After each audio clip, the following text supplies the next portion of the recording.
My name is Jordan Siegel, and I'm a primary therapist at Trails Momentum.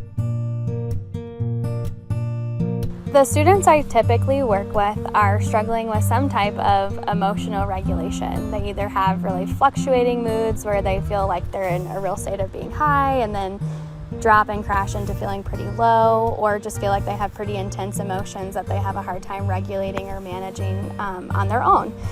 Looks like a lot of times in the form of feeling like anxiety or depression. Students I work with also struggle a lot with relationships. They're either struggling in their friendships, feeling like they're having a hard time maintaining friendships or being able to feel close to people, or maybe having a hard time in their family relationships where there's, maybe some conflict, or just having a hard time, understanding each other's perspective. Students I work with usually have some type of event or situation that happened in their life that they have a hard time finding resolution around or healing from.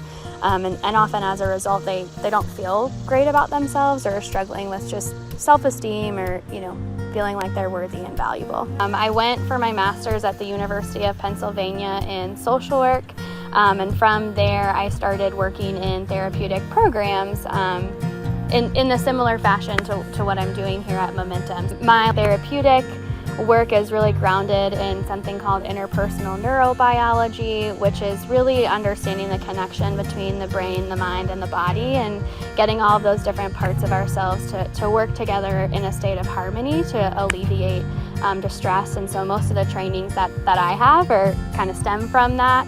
So dyadic developmental psychotherapy, TheraPlay, and brain spotting. So with my background being in therapeutic boarding schools and residential treatment centers, I'd be working with students sometimes after they would come from a program like Momentum. And being in the Asheville area, you have the opportunity to be exposed to the natural elements and the wilderness and the power of being out there and what it can do for a person. And so I was really drawn to figuring out what it would look like for me to be a part of that.